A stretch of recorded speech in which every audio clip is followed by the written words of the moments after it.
during the process of building a log home, whenever we needed something, whether it be an extra log or something else, she would have her guy, Bob, drive it here, and the next day it would get here.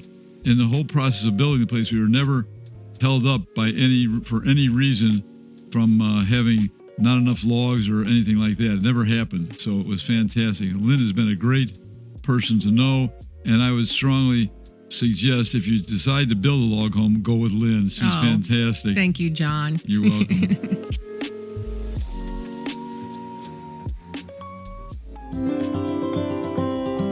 Hi, I'm Lynn. I'm John. Welcome to the Acorn and Leaf Podcast.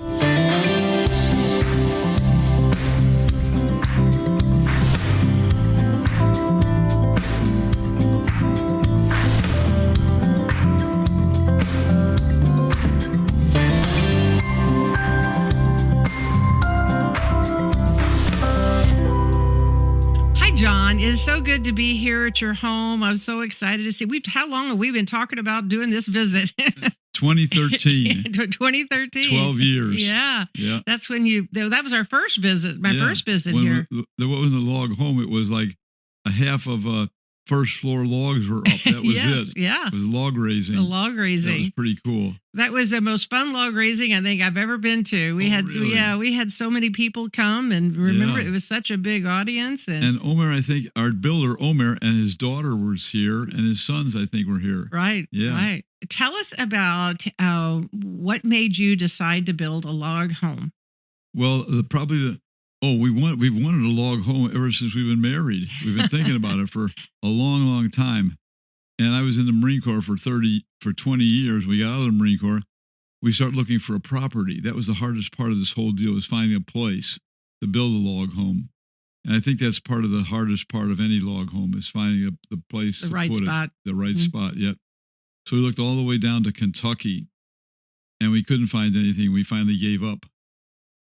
And then a few years later, we saw an ad in a country magazine by a gentleman named Bill Zeiker, who dealt in rural properties. So I called him up and I talked to him, and I told him, here's what I'm looking for, Bill. I want to find a property about 3 to 5 acres on a lake within about an hour's drive of St. Louis. And it's got to be secure because we're not going to be there all the time. And so about a week later, he calls me and says, John, I got some properties for you to look at. So we drove out there, and we looked at a couple of properties down the road here, and we walked onto this property. As soon as we walked onto this property, Fran and I said, this is it. This is what we've been looking for. So we decided we wanted to build a log home on this property. They didn't know. I said, first, how much do you want for the property? They said, we don't know. We'll let you know. I said, well, that's kind of strange. Yeah. So they let us know what they wanted, and we said, well, we'll give you like $15,000 less than that. And they said, okay. And then we went to the closing place in town. It was so easy. We gave them a personal check. Well, I guess you couldn't run off with the property, so it was pretty secure. Yeah. Everything about it was so simple. Good. And so a week later, we owned the property. Wow, and that's fast. It was really fast. Yep. And the first thing we tried to do, it was in 2013, was find somebody to clear the property. So we found a gentleman who cleared the 125-foot driveway and cleared about an acre of the 3.5 acres for the house. And it turns out he was a Marine, just like I was. So we got along great, and he did a fabulous job for us. But we had a fire going for 3 days and 3 nights, 60-foot logs on the fire. I thought it was going to burn the whole subdivision down. But it didn't, and we cleared the property, and then we waited till the next year to start the log home process. We saw these log home built along 70 near Kingdom City, and so we thought we should go take a look at the log homes, and we did, and we were very impressed, and we met Lynn, and one of the things that impressed us the most was they use oak logs, and we loved oak because oak is so much stronger and disease resistant, and it literally, if you take care of it, will last 1,000 years. They last forever. And that's kind of our thought process, is build something that will last for a long, long time. So we met Lynn and we decided that we were going to go with Log Homes. And then Lynn had a person on staff who would be the architect, and my brother's an architect. So between the two of them, we picked out one of the homes that was small. It was like just a 1-story, 2-story, but maybe 1,000 square feet. I don't remember. It's the one next to the big house. The Hideaway. The Hideaway. Yeah, it's about 1,100 square feet. Yeah. And I thought, oh, this is perfect. I was immediately voted down by Fran, my wife, and David. Said, no, it's too small. So we eventually decided on the Julianna, which was, as we built it, was about 1,200 square feet. But with the basement that's finished, it's about 1,330 square feet, which we built it big enough so that we could have our family and friends come and visit us and stay with us, which we love to do. Now, this is 1,200 square feet on the main level, and you still have a second floor up above. So you've got about 1,700 or 1,800 square feet, not counting your basement. You're right. Yeah. It's 1,200 on the first floor. 1,200 on the first floor, right, and 800 on the second. So 2,000 and another 1,000, 1,300 in the basement. Mm-hmm.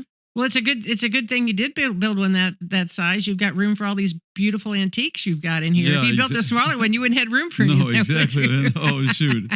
Tell us about you after you had the foundation put in, and then tell us about your builder. Well, our builder was Omer Yoder, who was a fantastic craftsman, and his boys. And so we went to a log raising, and we watched Omer work for a half a day. And my brother came with us. He's the architect, and he's built a house before. We both decided right away we have to have Omer build a house for us. And we're so glad we did, because he did a fabulous job. And you had him put the shell up, basically the structure up. Yep.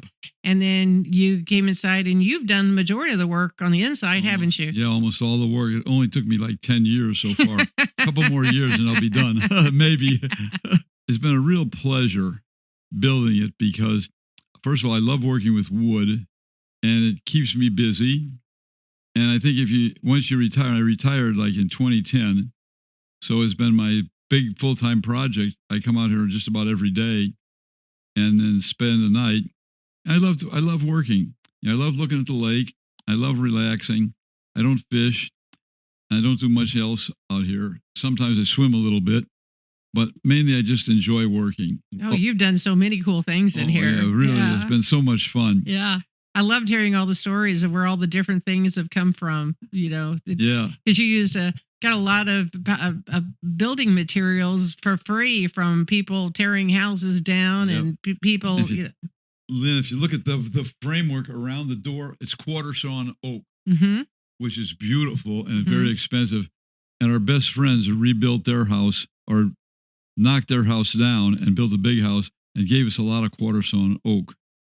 And they gave us all the oak that's along the floorboards here. It's all from their house. Almost everything in the house, every room in the house has something from friends of ours that they gave us. And it saved us a huge amount of money. But it's so nice living here, because not only do we have the satisfaction of building the place ourselves, but all the stuff in it is from our friends. Right. Which is really cool. You're really a testament to your life. Well, it's what's wonderful is that you've got all your friends here with you in your home, is to remind you. I particularly love your door that you. Oh, isn't that beautiful? That door is gorgeous. Yeah.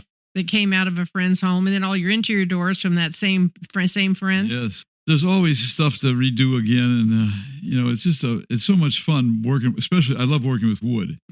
Especially working with wood, because if you make a mistake, you can do it over again. You got a great shop downstairs. Yeah, I have a lot of good tools. Yes. So, another thing, a lot of our customers do that safe room like you all did.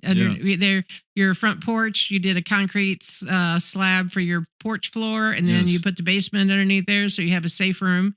So in case we have a tornado or an earthquake or something.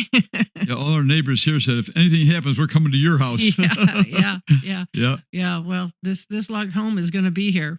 Yeah, I think so too. Yeah. Well, Omer, when he built the house, I told him, Omer, would you have any problem if I went around and put screws in everything after you're done putting it down? He goes, no. So I probably put an extra 1,000 screws in the floors there isn't. You may have noticed there's not a squeak in the floor anywhere. No, there's not. And I put hurricane. I can't remember what they're called. Clips. Hurricane clips on each side of the rafters, on every rafter in the house. Oh wow. Yeah, that's what we do when we have high wind zones, like along the coast. We always have to spec that out. Yeah, so you did that here, huh? Absolutely. Yep. Actually hurricane clips are pretty simple. They're real simple. Yeah. They're real simple to do. In. Yeah. Instead of everything is screwed, not nailed. Well, yeah. Every time we've had a house hit by a tornado, the only thing that's happened has been that the roof of the porch comes off. Oh. Because the wind gets underneath the porch and can lift it up. Yeah. But if you've got those hurricane straps on there, the porch rafters are connected to the roof rafters, and it'll probably hold your porch on too. Yeah. Shoot. Yeah. So it was a lot of fun watching Omer build the place. And David, my son, was spent a summer here helping us. And we told Omer we want to put at least one or a couple of logs up. So he said, okay. He let us put one log up. And it was so hard. When we got done, we said, okay, thanks, Omer. We don't need to do anymore. Yeah, yeah, exactly. We'll watch you do the rest of this. Oh, my God. Because, some of these logs are like 16 feet long and 8 feet by 8 inches by 8 inches. And you cannot believe how heavy they are. Yeah. The beam that goes across the roof to hold up the roof from the second floor is it's a, what do you call? Glue lamb beam. Yeah. Glue lamb. It's glued together, strips of wood, and it's probably, what's the dimension? It's probably 40 foot long. Oh, yeah, it's 40 foot long, and by what? 8 by That's probably 4? It's probably 6 by 14 or something like that. Yeah. So the one day that I didn't come here when Omer was building the house was the day they put that piece up there. And I don't know how in the world they ever got a 40-foot long piece of wood up probably 25 feet in the air to hold up the roof. I don't know how they did it, but they did it. And Omer called. Kind of like building the pyramids, right? How did they do that? Yeah, exactly. He called Lynn and Lynn said, you can cut it if you need to. But he said, no, I think we'll put it up for all, one piece. And they did. Yeah. So it was fantastic.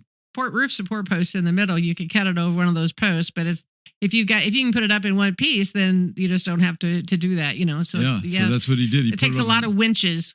Winching it up, and they had a big forklift. I mean, a really big forklift. Right. And that's how they used to, lift it up there. Right. But still, you're talking a massive job. Right. Well, you're on a hill here. He probably got on the upside of the hill, and he was gave him a little bit more height advantage. Yeah.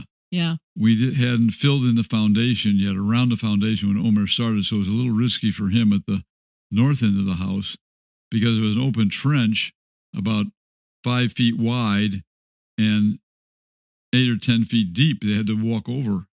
So it wasn't easy. Plus, when they delivered the logs, the guy wouldn't come down Mockingbird Lane. It was a gravel road, and turning around would have been tricky. So he dumped the logs on Panther Ridge, which is about a half a mile up the street. And so there was $100,000 plus worth of logs sitting on the road. It took Omer 3 days to bring them down to the job site. If you were going to be building your house again, is there anything you would do differently? No, I don't think I would do anything differently. I love the place the way it is, and it's so comfortable. And we did a closed cell foam insulation, which was very expensive, $25,000. Roof in the roof, 9 inches in the roof, 5 inches in the walls in the second story. Right. But it's worth every penny because it keeps the place comfortable all year round. Right. And the lake is to our south, which is the siding of the house is perfect because the big windows face south. So when that sun comes up, it warms the whole house. And the logs, they warm up. In the wintertime, they warm up and they keep their heat throughout the night, which is nice. So it's a very comfortable living. And then the other thing we did, we used geothermal heat and air conditioning, which was a fabulous. I would always do it again in a minute because it's a great system. It's so cheap. I mean, our heating bills and our electric bills average about $100 a month. Oh, wow. Yeah, it's ridiculous. Yeah, that's awesome. Comfortable heat and air conditioning. Very nice. Right. That spray foam for the the roof, the prices have actually gone down on that because it's become more popular. So it's really it used to be a lot more expensive than like fiberglass or solar. Now it has come down. So that's a lot of our people do use that foam insulation. Plus, it's structural. I mean, it's so strong, which is an added benefit. Right. Yeah. Right. And we'll be right back. I know. We get it. You've been sitting there, driving your car. Maybe you're running on a jog on a beautiful morning, listening to this podcast and thinking about building your log home. So we made it easy for you. Start your journey with us here at Gastineau Log Homes. Family owned, women led, and proudly crafting oak log homes since 1977. As the largest oak log home manufacturer in America, we're here to help bring your dream, big or small, to life. You can call our office at 573-896-5122 or swing by the National Model Home Center here in Kingdom City, Missouri, or even visit us online at oakloghome.com to get started, because your dreams never look so good. While you're listening to this podcast, did you find yourself loving or imagining the smell of sawdust or the thrill of closing a deal? Well, good, because we're hiring. From the mill to sales to design to even shipping, there's a place for you at Gastineau Log Homes. You can apply today at oakloghome.com/careers. If you've been enjoying the Acorn and Leaf podcast, do us a quick favor. Leave us a review on Apple Podcasts or Spotify. It helps more folks who love log home living find us and join the conversation, which is such an awesome community. And hey, if you love what we do here at Gastineau Log Homes, head over to Google and leave us a review there as well. It means the world to us and keeps the dream growing. Thanks for listening and for being part of the Gastineau family. Back to the show. What is your favorite thing about the house, do you think? Oh boy, there's so many. I just love the whole house. Yeah. Well, I tell you one of my favorites. What is it? Oh, the Harry Potter room? The Harry Potter room. Yeah. We have a bedroom underneath it's actually a 5-bedroom. Yes, it's a 5. That's right. It's not a 4-bedroom. It's a 5-bedroom with the Harry Potter room. Harry lives under the stairs going down to the basement. It is so cute. Got this little door. The door came off of a boat? Off a sunken Chris Craft boat. Yep. It's only about a 3.5-foot tall door, and it's wood. And it's really perfect for that. It is. It's perfect. You climb in there, and there's a bed in there and a little seat with some books. And now, I have to admit, that's the only room in the house I haven't slept in yet. All the other rooms I've slept in. I'll have to go down there and sleep in it sometime. Well, I know my grandsons would love that room. Yeah, they would. It's such a cool room. Love that room. Yes. Everything is designed so that we can never have to leave the first floor if we don't want. Right. So that's, we designed that. When we get old and feeble, we just stumble around the first floor.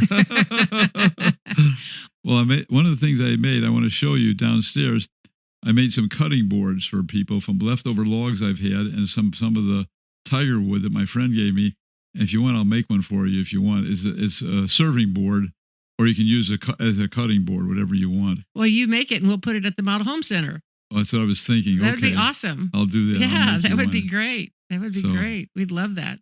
It's hard to believe that Model Home Center's been there 25 years. Wow. We just put in new appliances and try to keep it updated just so it doesn't look like it's 25 years old. No, it doesn't. It doesn't, but we're actually right now we're putting new windows in. Oh boy. Yeah, we have putting new Pella windows in because we switched window manufacturers and we use Pella now, so we're putting all new windows in. So that's quite a project to do all that. So it's interesting when you build a log home, the logs all shrink about 2.5 or 2 inch, 2 to 2.5 to 3 inches. Your wall height should be 2, because you got 16 logs piled on top of each other and they're heavy. Mm-hmm. So you have about a 3-inch gap above the doors and the windows, so that the logs don't crush the door and crush the windows. Mm-hmm. And they're all hidden by it's pretty neat different ways to hide that, but it's certainly true. And on the inside walls, the 2x4s, there's a 12-inch screws that are used to put the logs together. Logs are glued and screwed together. Mm-hmm. So it's like a solid sheet almost like a big Pearland beam, like a big glulam beam, isn't it? Yeah, exactly. Yeah. It's so strong. Like in the laundry room, the beams are exposed. You can tell people this is how the inside rooms are built. Mm-hmm. There's a gap, and the inside 2x4s are not bolted or screwed right or nailed right into the beams in the ceiling here.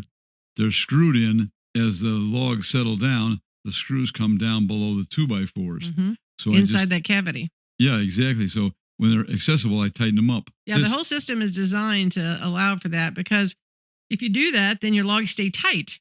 You don't get gaps in between the logs. I noticed on your corners, you can see how tight your logs are, still stacked on top of each other. And that's the whole thought process behind our wall system is, we don't care how much it settles. We don't want to hinder the settling, because if you let it settle, then the logs will stay tight and you won't have to go back and do a bunch of recaulking and that kind of thing.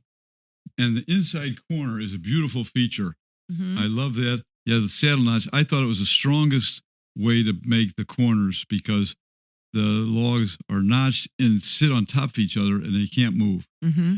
But for example, then it probably took me 8 hours to sand all of those inside corners to make them like glass, and you can see the veins of each log on the corners. And it's a beautiful feature. I just love it. I think that's one of the things that makes a log home so strong. You talk about going through hurricanes and tornadoes and everything, is the way those corners interlock.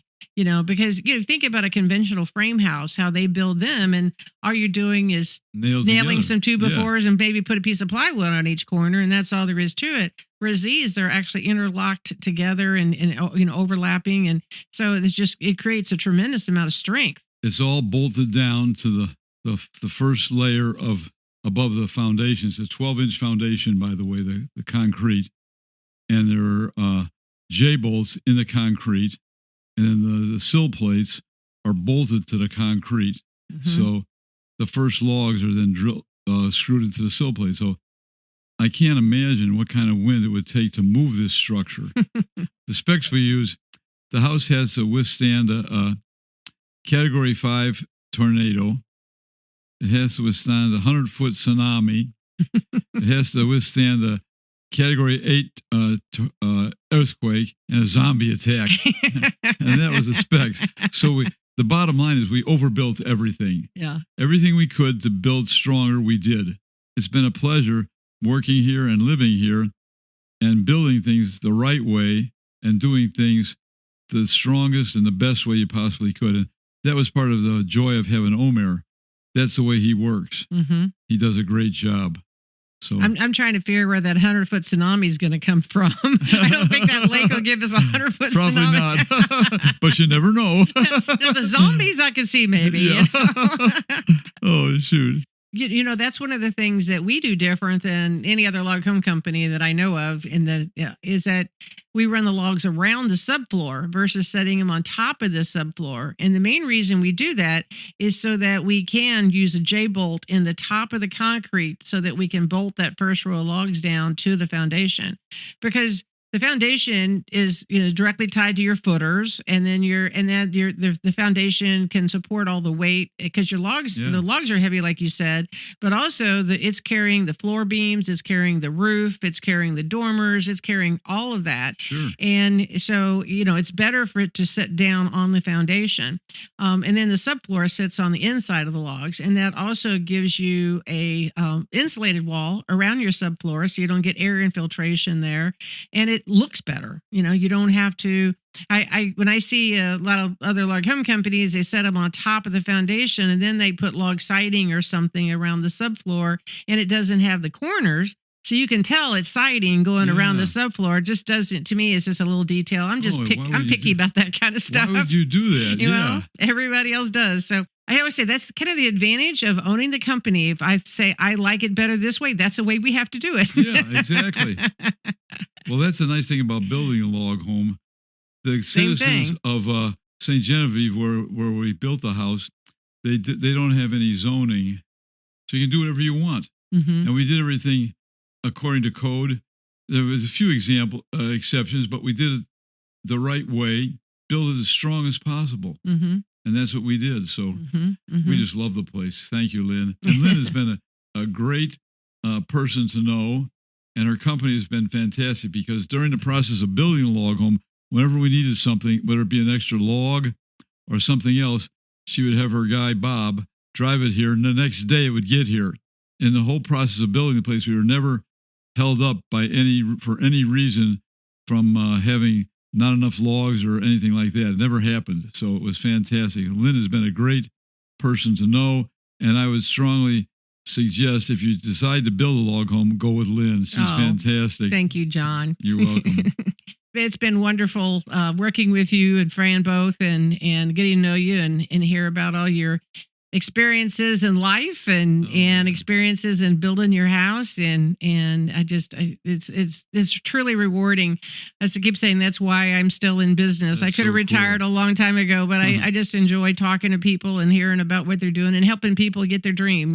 We love to build houses here in Missouri. Only about 40% of what we sell stays in Missouri. Right now, we have houses under construction from California, Oregon, New Jersey, North Carolina. We actually have a house being built on an island off the coast of Providence, Rhode Island. Oh, is that cool? Isn't that cool? Yeah, we had to take everything over on a ferry.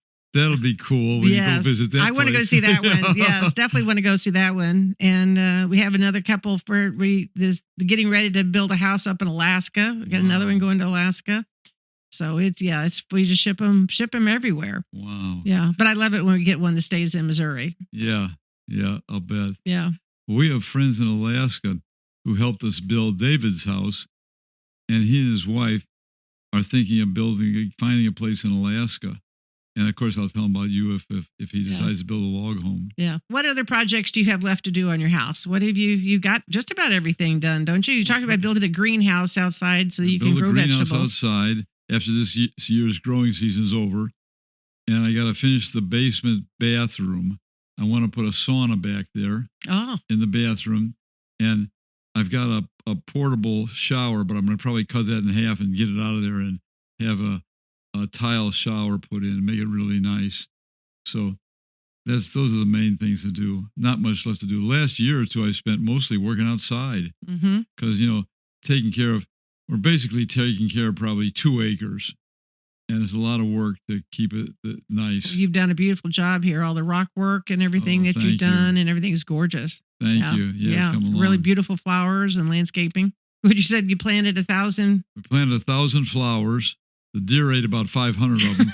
So we're replanting. Figure out which ones they don't like.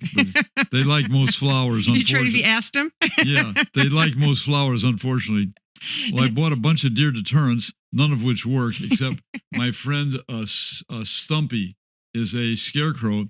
I call him Stumpy because his legs are very short, but he wears one of my old T-shirts and a hat, and I'm going to make a gun for him out of wood so he can protect himself because he's a strong proponent of the Second Amendment.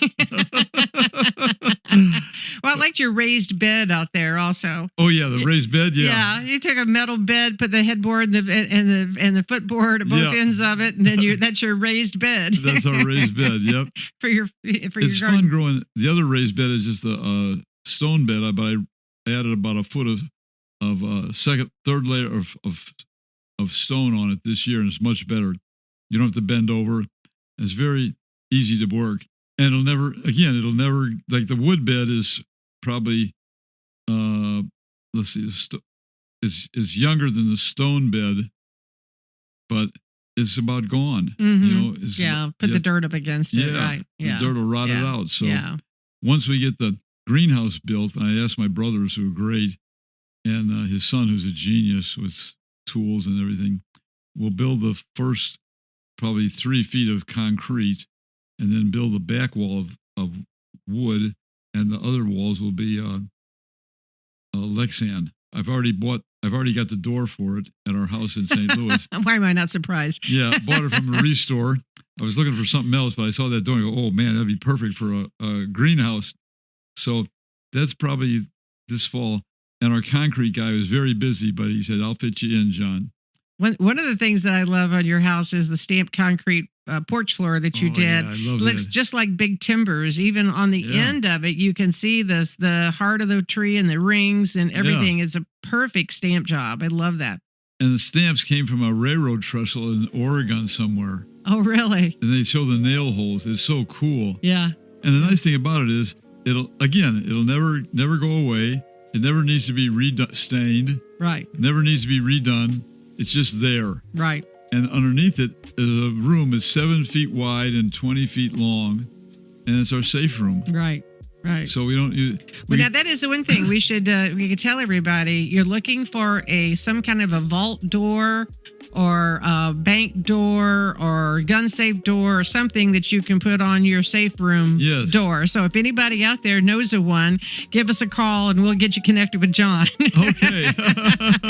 Maybe we could find you a door. That'd be great. Yeah, that'd be great. Well, this has been such a fun time. Thank you so much for letting us come down and see you and see your home and get to see all the different things that you've done. It's truly amazing. Oh, you've done an awesome job. You guys have both done just such a good job of putting all your family heirlooms and stories. Everything in here's got a story.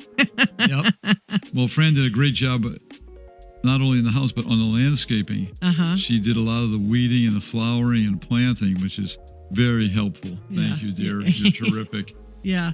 It is beautiful. It's really, really pretty. So peaceful here. It's so peaceful and quiet. Mm-hmm. Yeah. And when I'm working down here, I don't think of anything else. I just think of what I'm doing, what I'm working on. Mm-hmm. So I'm not stressed in any way at all. Mm-hmm. It's just a peaceful way of living, probably like it was in the old times. Mm-hmm. Mm-hmm. Well, thank you so much, John, and to Fran for sharing your home with us today. Oh, you're welcome. It was our pleasure. And I'm so glad that we came, and it's just been a true joy. Oh, good. Thanks, Lynn.